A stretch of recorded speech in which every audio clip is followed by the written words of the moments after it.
Hello everyone, and welcome to my General Hospital official channel. I hope everyone is having a wonderful day. Before we begin, please hit the subscribe button and give this video a thumbs up. The end of the line on General Hospital, R.I.P. Valentin?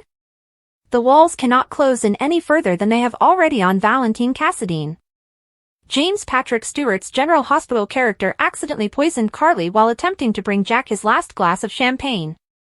He now has not only his targeted victim, but also Jason, the halo-clad hitman, after him.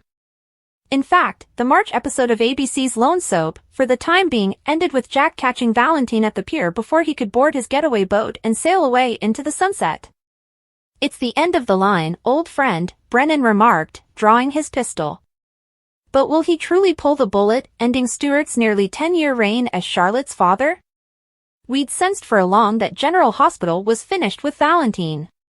The advent of the characters Jack and Sidwell appeared to render him obsolete, with the former taking over as the sorta decent, sorta bad guy that Valentin normally is and the latter replacing him as the truly awful guy that he can be. Our guess is that the show will lead everyone to believe Valentin has died when, in reality, Jack merely disappears him to keep his own secrets hidden. This opens up the prospect of Anna's lost love being found again in the future.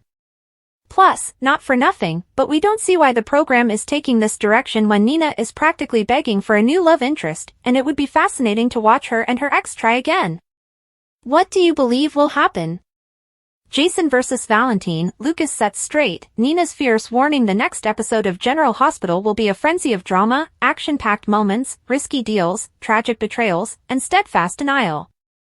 Carly Spencer sets Lucas Jones straight. Meanwhile, Jason Morgan is interrogating Valentin Cassadine. Also, Nina Reeves threatens Willow Tate Corinthos that she will lose her children. Jason Morgan against Valentin Cassadine. Supporters should anticipate Jason to question Valentin. Jason sits across from the inmate in a room all to himself. Sonny Corinthos' right-hand man seeks information.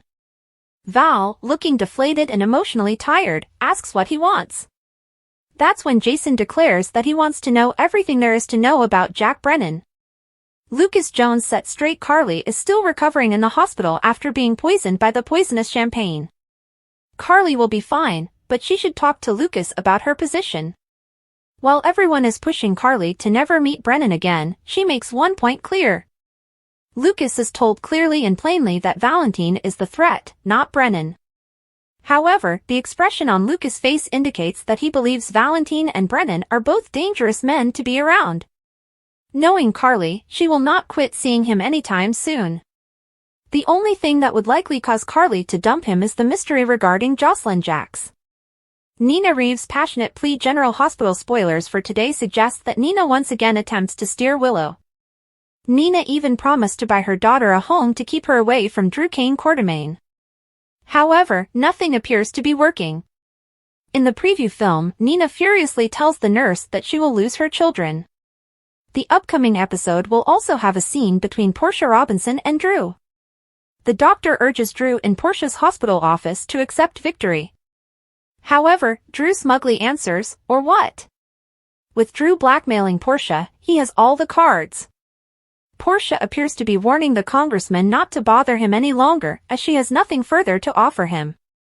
However, the politician's sleazy glitter in his eyes suggests that he is far from finished with Portia. There's also Kai Taylor.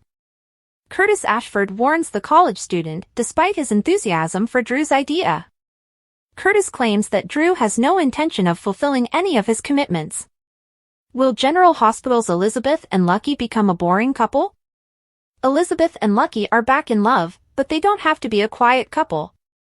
Elizabeth and Lucky were a General Hospital power couple back in the day. They had a legendary teen romance that continued into adulthood. What will happen to them now? Reunited, and it feels so good. Lucky was off canvas for several years, so Elizabeth moved on.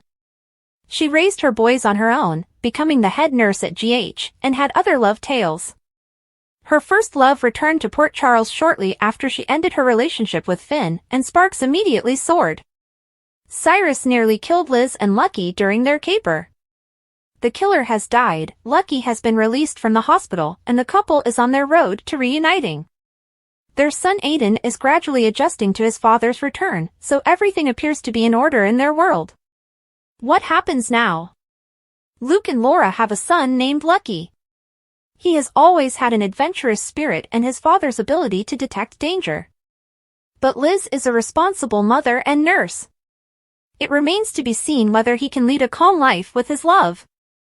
If he can, will the two be sitting on the couch, watching TV, and waiting for Aiden to return home?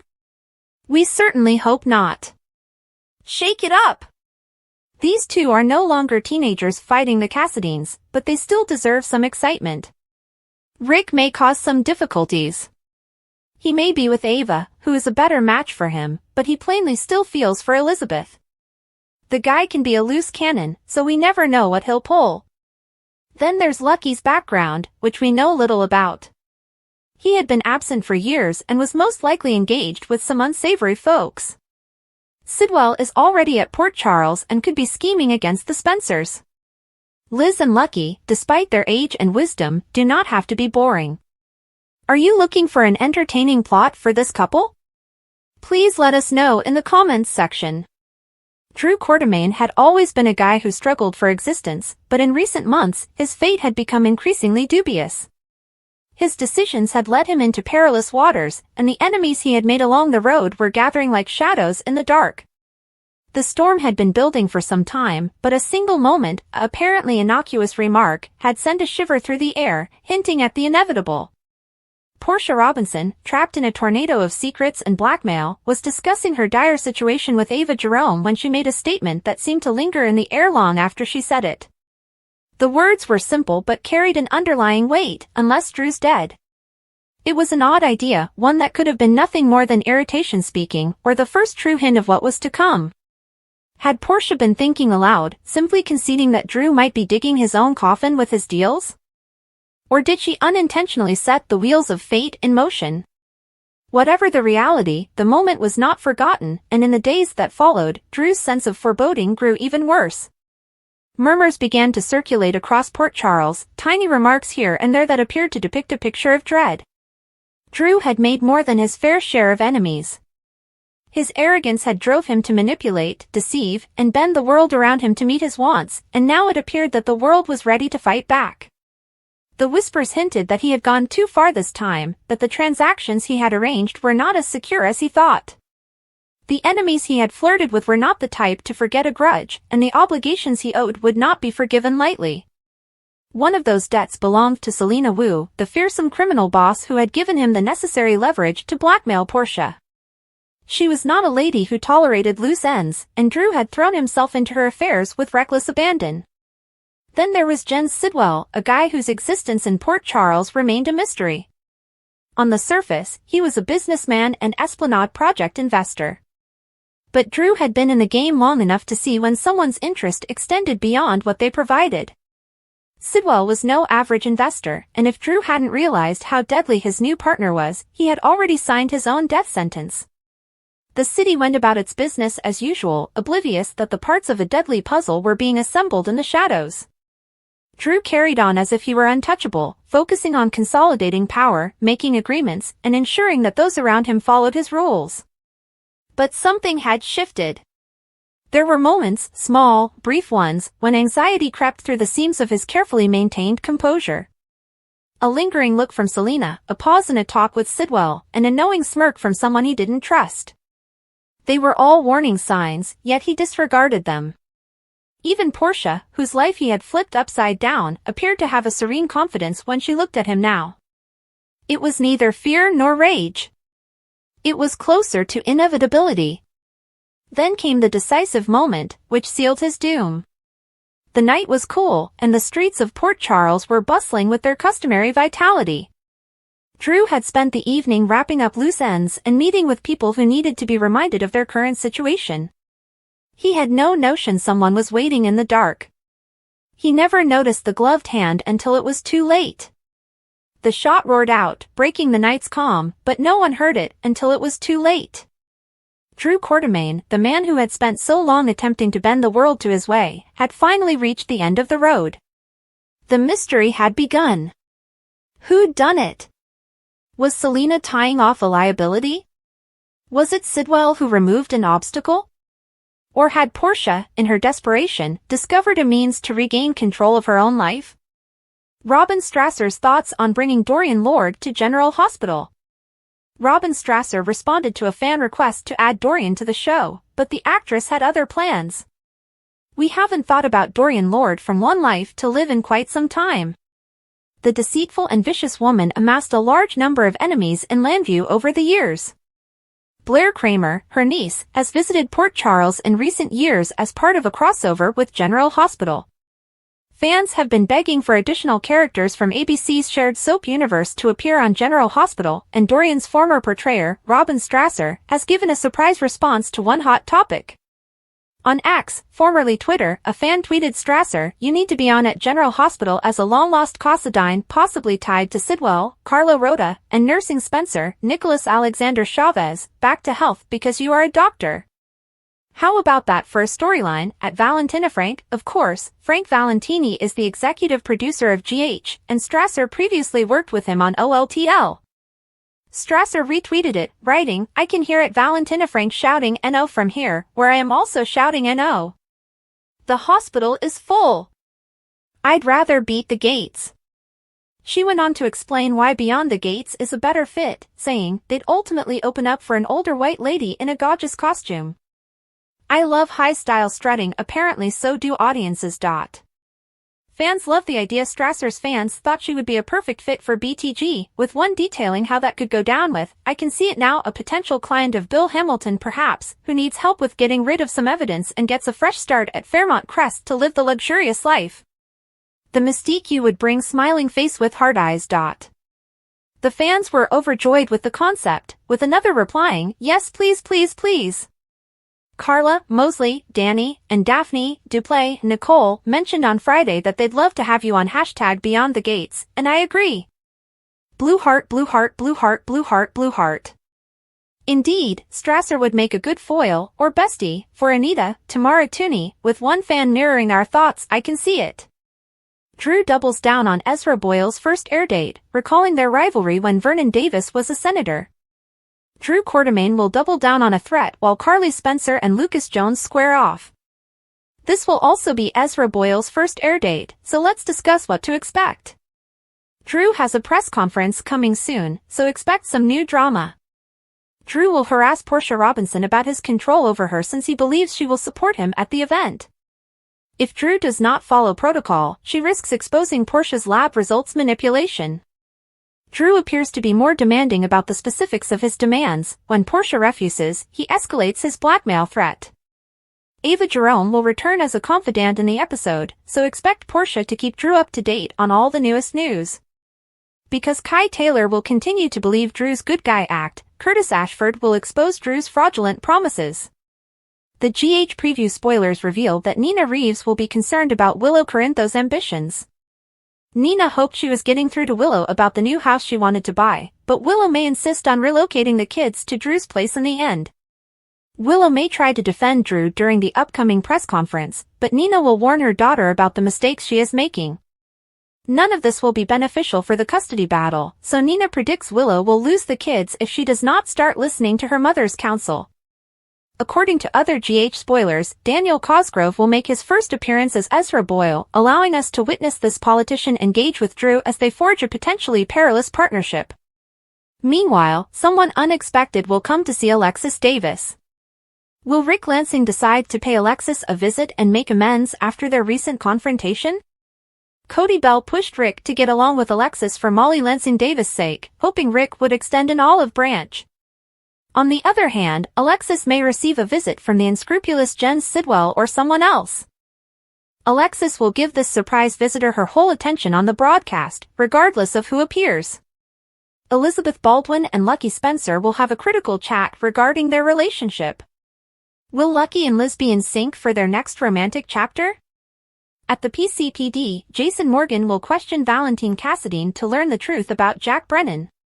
Since Brennan has just put Carly in danger, Jason will want to know everything he can to defend his best friend. Back at GH, Lucas will check on Carly after her poisoning ordeal and encourage her to kick Brennan out.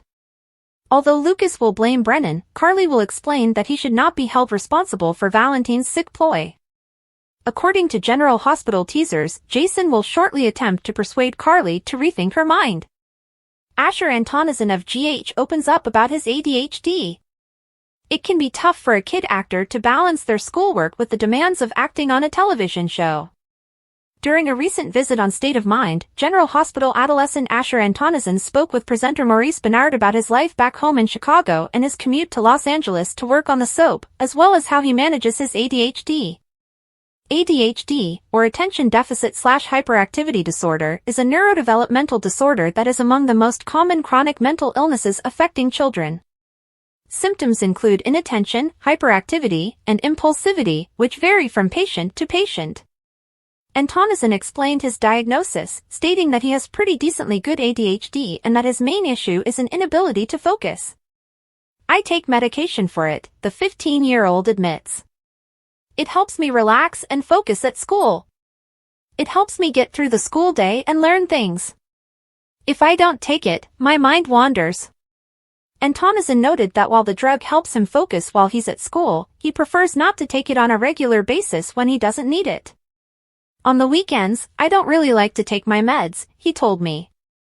"I feel like it's putting on a mask, like I'm blocking out a part of me that is meant to be out there." However, the GH teen has found that not taking his medicine can be a double-edged sword. While it makes him feel more like himself, his peers take notice, and not necessarily in a good way. "When I'm out with my buddies on the weekend, I'm simply being myself and having fun. And sometimes my pals will say, 'Oh, Asher didn't take his medication. Asher's being crazy,'" he said. "And that sometimes doesn't feel good." Antonison admitted that it stings when his pals react in this way, saying, "I just feel like I can't be myself around some people anymore. A lot of times, if I'm not on it, I may be a bit bothersome to some folks." Further adding that his prescription makes him feel very one-note, Antonison appeared to struggle with how he feels when he is on or off his medication. "I don't think ADHD takes a huge toll on my mental state, as in anxiety or overthinking," he told me. "I think I'm just meant to be one of those more hyper people, and when I take the pills, I don't feel like I'm being who I'm supposed to be sometimes." General Hospital spoilers: Valentin headed to prison, forms alliance with fellow Cassadine there. According to General Hospital spoilers, Valentin Cassadine has been expertly avoiding the law, but the jig is up. He's on his way to a prison cell, and just when you thought the drama couldn't get any more intense, it turns out he'll be bunking with a familiar face, his gloomy nephew, Nicholas Cassadine. Yes, the Dark Prince of Spoon Island is already serving time for holding a pregnant Esme Prince captive at Windmere, and now these two Cassadine bad boys may be teaming up in prison. Is this a match made in heaven, or a recipe for complete chaos? "You have the right to remain silent." Valentin has been on a wild ride, juggling secrets, plans, and a slew of opponents, including WSB Chief Jack Brennan. But his newest scheme to outwit his opponents has placed him in handcuffs, and the PCPD isn't messing around. Police Commissioner Anna Devane may have sought to keep him out of jail, but her influence has limits. Valentin has swapped his tailored suits for an orange jumpsuit, and prison life is about to undergo a Cassadine-style boost. Enter Nicholas, who has been incarcerated since his outburst at Windmere. Holding Esme captive was peak Nicholas crazy, and while he is paying the price, his Cassadine cunning remains boiling beneath the surface. Could Valentin's arrival provide the spark he needs to rekindle his game?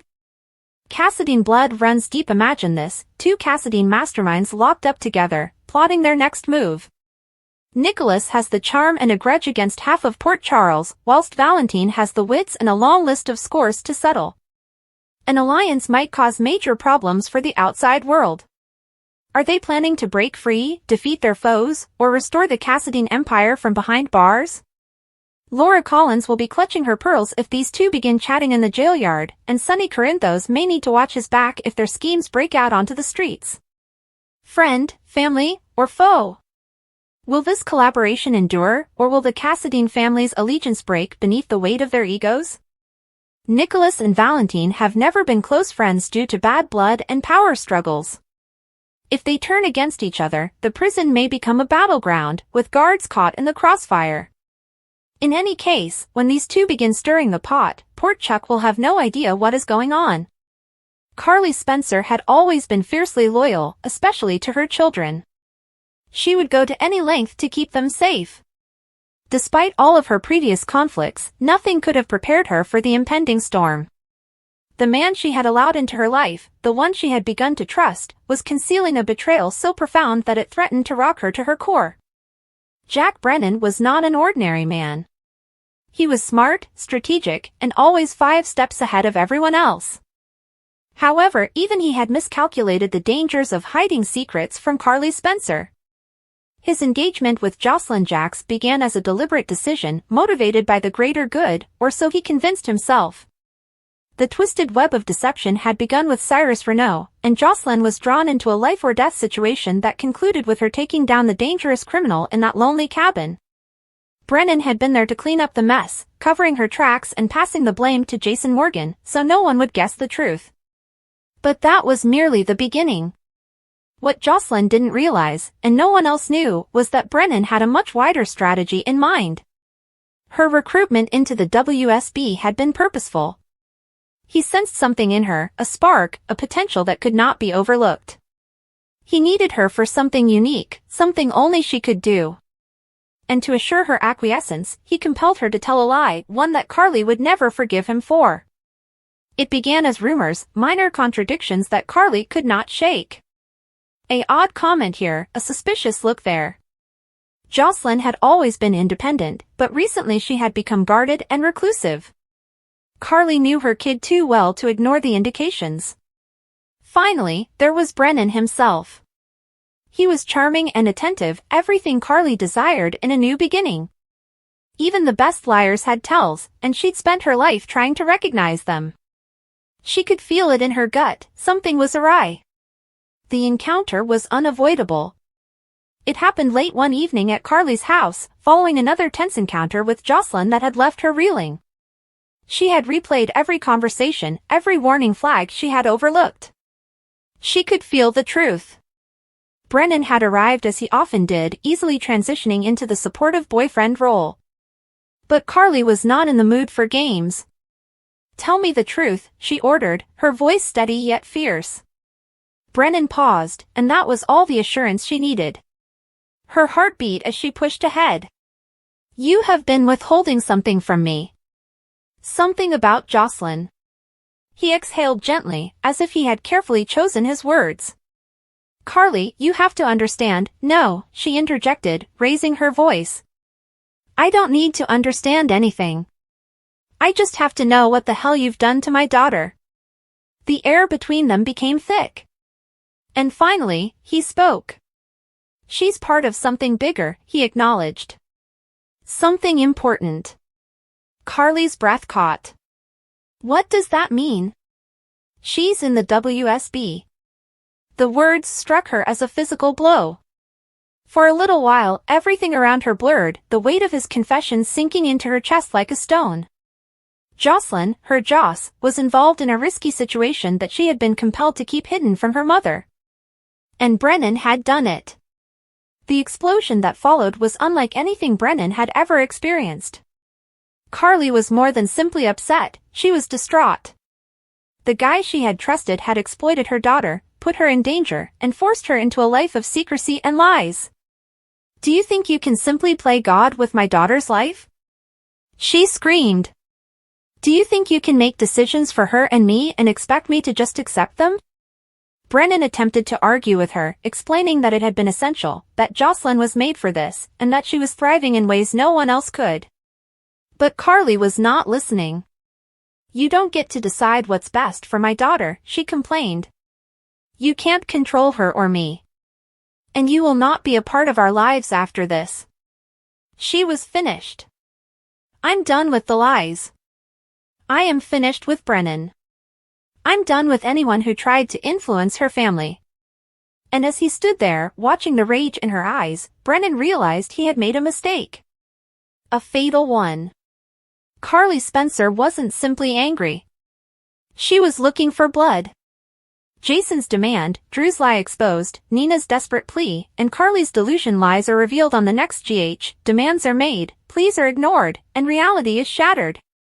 Elizabeth Liz Baldwin and Lucky Spencer will discuss about their romance. Curtis Ashford alerts Kai Taylor about Drew Kane Quartermain. Also, Nina Reeves threatens Willow Tate Corinthos that she will lose her children. Fans should expect Kai Taylor to receive a warning about Drew. The lawmaker has made several promises to the college student. The shady politician also persuaded Portia Robinson into holding a news conference. While Portia was being blackmailed, she told Curtis that it would be wonderful press for the hospital. The press conference is coming up soon. In a preview clip, Curtis tells Kai that Drew will not honor any of his promises. Nina Reeves begs over. Nina is determined to get her daughter back on the right track. Willow, on the other hand, appears to be committed to living with Drew. The blonde will warn her daughter that if she moves in with Drew, she would inevitably lose her children. Fans know Willow has always been a devoted mother, and her behavior with Drew is simply odd. Moving forward, may Nina have made a forecast rather than a warning? Could Willow lose custody of Wiley and Amelia Corinthos? Carly Spencer's insistence. According to General Hospital spoilers for tomorrow, Dante Falconeri will continue to probe Carly Spencer. However, Carly argues that Valentin Cassadine is the one in danger. Meanwhile, Jason Morgan is alone in a room with Valentin. When the prisoner asks what Jason wants, it is information. Jason demands to learn everything there is to know about Jack Brennan. In addition, Liz and Lucky talk about their relationship. Portia offers Ava an update on the blackmail scenario. Portia also confronts the congressman. When Portia advises him to take the win, Drew inquires, or what? Speaking about Drew, he discovers a potential ally. Could this be tied to Daniel Cosgrove's confirmed appearance as a political character named Ezra? Fans might also expect Alexis Davis to get an unexpected visitor. Anna saves Valentin's life. Valentin Cassadine was apprehended after Anna Devane saved his life. Jason Morgan also told Jack Brennan to stay away from Carly Spencer, so here's how it all played out. After Sonny Corinthos returned Donna Corinthos to his home, he informed her that Carly was in the hospital and assured her that she would be okay. Meanwhile, Lulu Spencer told Laura Collins that she needed to find her own place so she could live with the kids. Laura was confident that Lulu could make up for the time she had missed. After Sonny summoned Laura to his house, they talked about Valentin's previous break-ins. Sonny admitted that he considered shooting Valentin in that situation, but he heard Laura's voice inside his head and let Valentin go. Sonny considered Laura to be family, thus they agreed that things were better when they were on good terms. At the PCPD, Harrison Chase appeared to be torn between hiding a secret from Dante Falconeri and telling him. Later, Chase approached Lulu at Laura's house and admitted he knew Dante was the father of Brooklyn Quartermain's child. Lulu still believed that Dante deserved to know the truth about his firstborn child, but Chase demanded her silence and warned her not to harass Brooklyn. If Lulu didn't cooperate, Chase threatened to arrest her for sneaking into Martin Gray's apartment and searching through confidential data, or for whatever else he could find. Felicia Scorpio emphasized Brennan's serious risk in Carly's room at GH and offered some frightening forecasts. Felicia urged Carly to quit her relationship with Brennan before it was too late, knowing he was bad news. At the Quartermain home, Brooklyn lashed out at Lois Cerullo, wondering what other secrets had been concealed from her. Lois justified her decision to keep Gloria Cerullo in the know all those years ago, but she was disturbed to find Brooklyn had told Chase about Daddy Dante. Brooklyn wanted her relationship with Chase to be based on trust, and she was doubting the past now that she knew more. Brooklyn felt manipulated into the adoption, which Lois disputed. Because there was so much tension between them, Lois suggested they spend some time away and planned a trip to Bensonhurst. After taking Carly's statement in the hospital, Dante walked in on Brooklyn and Lois' tense moment. Dante eventually encouraged Lois and pretended that families could overcome any obstacle. On the dock, Brennan informed Valentin that he was not responsible for the sniper in Prague. Valentin questioned this, but Brennan said he had no need to lie now that he was pointing a gun at him. Valentin crossed the line by poisoning Carly, and now he must pay the consequences, according to Brennan. Valentin criticized Brennan for his sincere feelings for Carly. Jason attempted to prevent Anna from going after Valentin to protect him. Anna yelled for Jason to let her go and eventually ended herself on the dock, her own revolver pulled. Just before Brennan was about to shoot Valentin, Anna aimed her own weapon at him and persuaded him to reconsider. Brennan reluctantly allowed Valentin to be detained instead, although he was visibly unhappy about it. Valentin pressed Anna at the PCPD to declare that she had saved him because she still loved him. Anna said that her feelings were irrelevant because Valentin had committed too many crimes and had to suffer the consequences now. Back with Jason, he understood that Valentin had been dealt with for the time being, but Brennan and the threat he posed to Carly remained an issue. Jason said Brennan was the reason Carly nearly died tonight, so he told Brennan to keep away from her and marched off. According to General Hospital spoilers, Carly and Brennan's romance will face new challenges, so stay tuned for updates on what comes next for these two. Thanks for watching. If you like this video, so please don't forget to subscribe my channel and don't miss any update.